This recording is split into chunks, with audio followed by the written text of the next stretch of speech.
Good morning, everybody. This is John Griffiths of Planning Above and Beyond, and I'm going to be talking to you this morning about train spotting. And Ray has warned me that train spotting is it's an interesting and peculiarly British activity which I might need to explain to you. Train spotters, and I don't want to confuse it with the film of that name which features Ewan McGregor, so I'm certainly not talking about that. But it's a hobby which some people follow by literally standing on station platforms and watching trains as they go past and making careful notes, not only about the times when those trains move, but actually looking at the carriage's minute detail, literally down to the serial number on the carriage. So often it's a sort of joke if someone is perceived to be a bit of a geek. Rather than to use IT terms as one might in the States, we will also often talk about train spotters or plane spotters, because we have people who do exactly the same thing for planes. So once I've explained this cultural peculiarity of the British, I can move on to talk about what we're going to be doing today. I really want to talk about text analytics and top-down. Abandoning the bottom-up tools and starting from what we all share: culture, language, and metaphor. I'm going to refer to the trains metaphor a lot because I think there's far too much nonsense about starting with the carriages and working up. This thinking has been shaped by the Cloud of Knowing open source project, which has been going since September 2009. We meet every couple of months to hear presentations and to post the presentations on the Cloud of Knowing site, which you're very welcome to have a look at. It's you can see it there on the screen. At previous meets, we've considered online data as contextual or behavioral, rather than as a rather basic form of research content. We've also looked at online data as evidence of herd thinking, or using crowds to analyze or amplify online data. We had a member of the group talk about currents, applying fluid dynamic thinking to web pages. And we've also had a semiotician who belongs to the group talking about the semantic web. Oh yes, and it's also worth pointing out that two members of the Cloud of Knowing group briefed us on research robots in November 2009, long before it was on the industry radar. So Cloud of Knowing has proved a very fertile place to share ideas about how to make content analytics fit for purpose, and this is pretty much the theme of the group. It's nice to see that NewMR covers a lot wider spectrum than that, but Cloud of Knowing and text analytics, content analytics, is our thing. Really, moving on to the next slide, if the only tool you have is a hammer, then every problem looks like a nail. I'm sure that line you've heard before, and it's been used many, many times. But I want to take that thought and extend it on a little to make the point that the tool that is nearest to hand isn't necessarily the best one. Research methodologies need to be platform independent. It simply isn't acceptable to use stochastic, that's counting tools, because lots of them happen to have been built for Twitter. We wouldn't accept crude counting in any other field of research. To this is added utter ignorance of sampling 1 million sites. It's not better to have 1 million sites than 500,000 sites of itself, because if you increase the size of the sample, you increase the level of noise even faster if you don't set very tight controls. I've got a very simple exercise example of this, which is why I have Colonel Gaddafi there in the corner of the slide.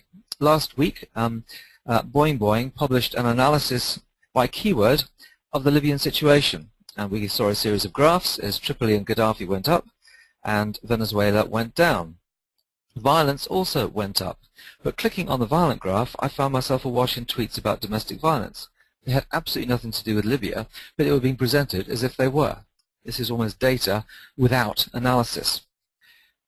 Now, a lot of what I'm talking about today, you will find being put much more articulately and in much more depth, I should say, in the time that I've got now, by Rosie Campbell, who gave a paper at last year's, this 2010's MRS conference, and the paper you should be able to get hold of. It's called Inside Language, and all I think of it as is the totem pole paper, because that's what she spent most of her paper talking about. And what she's arguing for is starting with the grand themes and belief systems which people's conversations flow out of. In a given market, there are a limited number of discourses in a market, which Rosie describes as totems, around which the conversation circulates. Each discourse will use a different deep cultural metaphor. To discuss a topic comprehensively, This totem needs to be understood and shared by speakers and listeners alike. Otherwise, we wouldn't understand each other. But notice that each metaphor will make use of different words, but the metaphors may actually share the same words, but those words will have slightly different meanings, different connotations. But this is exactly why counting words is so misleading. If all you do is aggregate words independent of their cultural roots, it cuts across meaning, it cuts across context. So what Reza is saying is, decode the metaphors first, and then go on and identify the keywords and plug them in relation to that meaning. So if I can take that and translate it back into the train spotting metaphor. Different trains have similar carriages, but pull them to different places depending on destinations or the type of journey which that train is setting out to do. You don't understand the train by counting carriages. First, you need to look at the train. It's high time I gave you an example. So in an online study about the experience of obesity, in a bulletin board discussion, different metaphors emerged. And what I've got here is two of the kind of foundational metaphors which respondents referred to. One is the one below, who I am tied to my weight, is someone who is almost stuck on a scale of weights. She's almost sounds like a weightlifter. And the weights she almost put onto herself, and they came off herself, but it was almost a treadmill that she couldn't get off. And she used the language of weights consistently. But alongside that, and that's the one above, which is why I have a rocket there, someone described obese as being about lazy and complacent, and she was almost using the self-disgust and the problems she had with obesity as a way to energize her to escape away from it. The language she was using was completely different. There was also some very interesting differences in terms of how they talked about other people, the way other people talk about things versus how they themselves talk about things. But basically what I'm describing here is meanings which come from above. They come from the cultural metaphor. They don't come from the words themselves. And I want then to turn to the branding problem, because what often happens is in this culture of word counting is that brand managers want to demonstrate the centrality and utility of their brands when neither may be true. And so what happens? They force themselves into the conversation. And I think sometimes the idea that graffiti has been put on the train isn't far adrift of the truth. Brands will fare better when they understand which discourses and metaphors their brands should be facilitating, and they work to shape and amplify these. It is better for the brand not to force its way in with a carriage sponsorship program, or for that matter, just graffitiing a carriage. Facilitating a particular metaphor may be more important than slapping your name on a carriage as a major unwelcome sponsor. It's not about owning the train, but joining the right one and doing your bit to help to fill that train up by encouraging passengers to join it. The idea that the best way of working is to make sure your brand is everywhere represented on that train simply doesn't take seriously the role that brands play as a way of helping people to think through and solve the problems, in other words, at a cultural level. Tying this down with the help of Jack Black, let me just summarize where we've got to so far. What I'm proposing, to be very specific, is that we use qualitative analysis, or we reanalyze existing studies by hand to identify the trains, and only then to start to look at the constituent carriages and how they mix together. Once you've done that, the work by hand, then by all means use your analytic engines to track the train.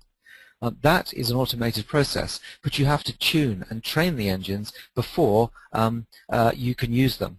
And that's why the work beforehand, using qualitative work, is so important. I want to say a few things about sampling as well before I finish.